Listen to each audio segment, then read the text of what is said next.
Did we get there for you? Yes, but I have one more question just to hone in on it a little bit more. With this particular person, since I come into alignment and then he comes right into my life, it leads me to believe that is... It leads you to believe that he's in alignment. It does. Yeah, it does. And that's why I love being around him. And Everything so? clears when... And so... Give him to her. I don't know. Oh, hell no. Hell no.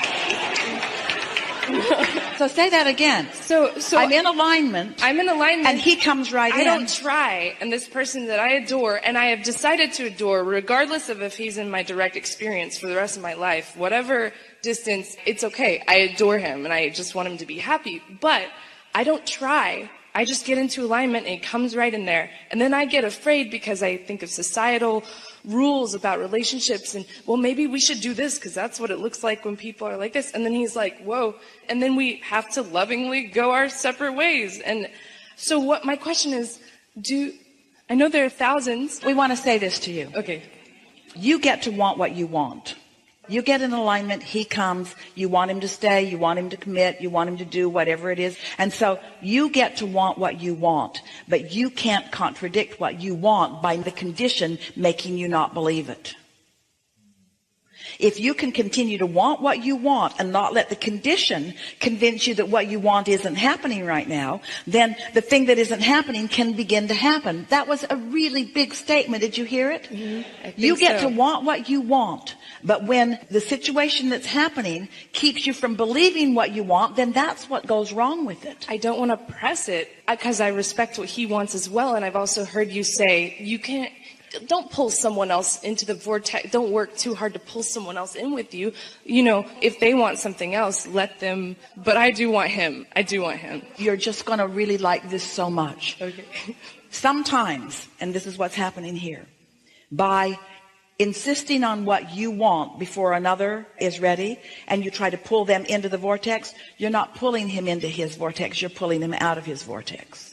Now, you really can't pull him in or out. So that's why you have to leave him out of the equation. You have to want what you want and believe what you want and allow what you want, and what you want will come, and most likely through him. But when you try to make it be this way right here, right now, before somebody else is ready, the backlash happens.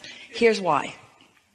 Imagine, since everything is vibrational, and the easiest way for you to understand vibrations in your world is to think about sound or electricity. That's a really good way. So think about electricity and think about an open circuit. And think about you being tuned in, tapped in, turned on. You've got all of this energy flowing through you, and you are flowing it toward this desire. Let's say, in this case, toward this specific person. This desire about this person, and you're flowing it. But let's say that for whatever reason, that person isn't in complete agreement with what you're doing. Now, the tendency would be to say, okay, then that person has closed their circuit because he wants something different. So his circuit is closed while mine is open, and so I'm getting electrocuted. But what's really happening, since his circuit doesn't have anything to do with your electrocution ever, only your own circuit. So you're flowing, but then his behavior or his condition causes you to think thoughts that close your own circuit. So it's not what he's doing, it's what you're thinking about what he's doing that causes you to close your circuit. And that's what is electrocuting you. And then because you don't feel good, then it feels like it's wrong. And it's not wrong because of the behavior, and it's not wrong because of the person, and it's not wrong because of the decisions of the person. It only feels like it's wrong because you're closing your own circuit with a belief that doesn't match your desire. And when you sat in that chair, you didn't do that. You started to close your circuit. I'm not going to get called on. I was aching to be called. You started to do that, but then you came to your senses and you didn't do it. You decided to leave your circuit open anyway. And this is exactly the same thing. I've decided to be happy even though what I want isn't fully manifested. And in my happiness, I allow it to evolve, and I allow myself to witness the unfolding of it because it is so delicious. It's now. There's not ever going to be a then. The future that you're looking for is never going to get here. It's never going to get here. Because when it gets here, it's going to be another now.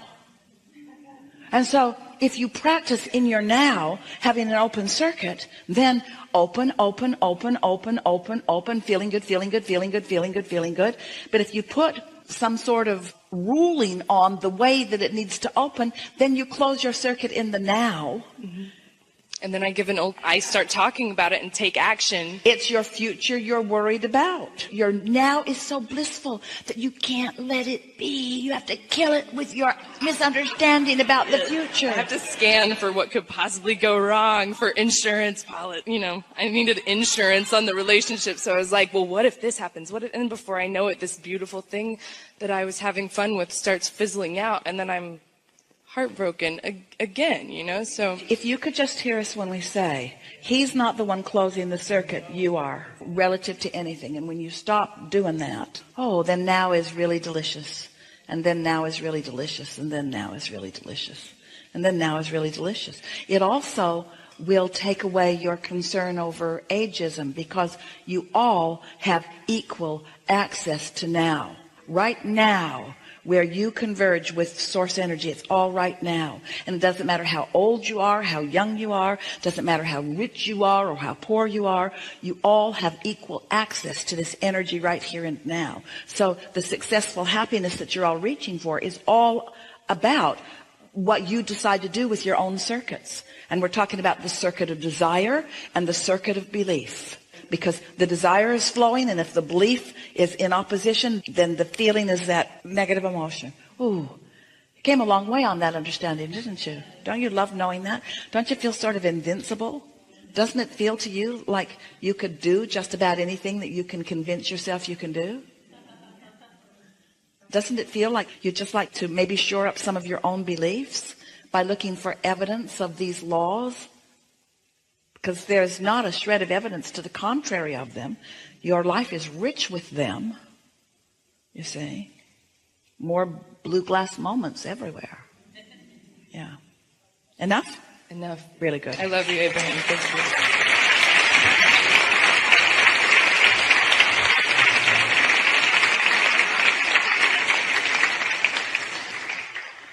We're just going to talk for a little bit because we have very little time before segment. And so let's recap some of the power that we just discovered together.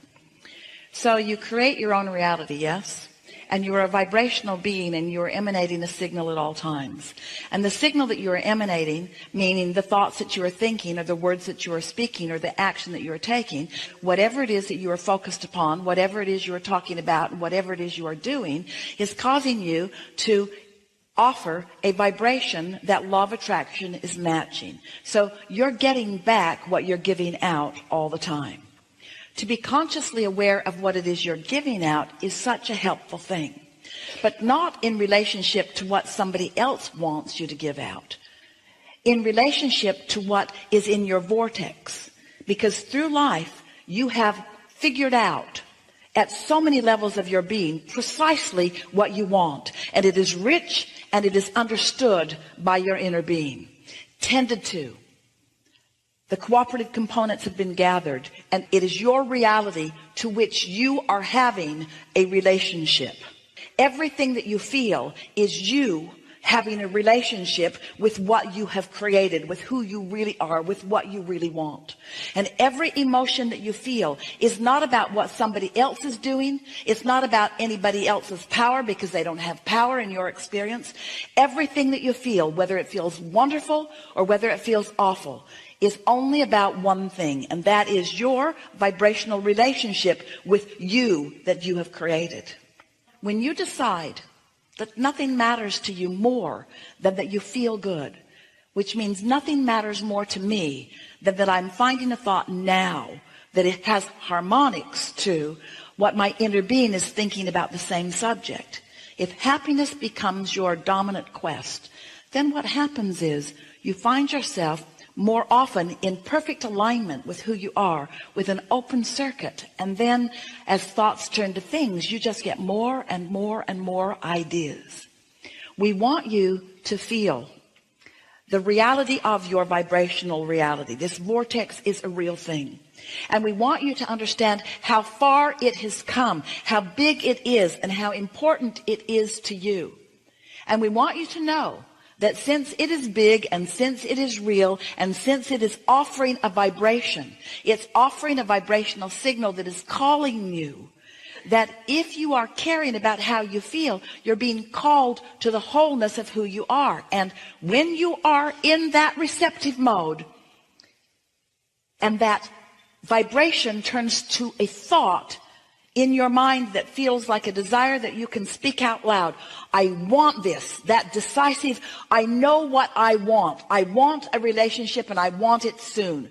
I want a relationship. I want more money. I want to live in that house. I want to go on this vacation. I want this conversation with this person. In other words, once you say, I want it, and you mean it like that, what's happened is, you have experienced this process that we're talking about, and the thoughts of your vortex are beginning to turn to the things of your life. And if you will accept that as those ideas come, they are evidence, they are proof of the inevitable positive outcome that you are looking for, then you can start relaxing and enjoying the unfolding of it. But if you're still looking for the condition to guide it or to soothe you, then as soon as you look for something that hasn't come into full fruition yet, then you shut it all down and you stop the momentum, and it's kind of like starting over at square one again. Did you get that? This is a really good time for a segment of refreshment.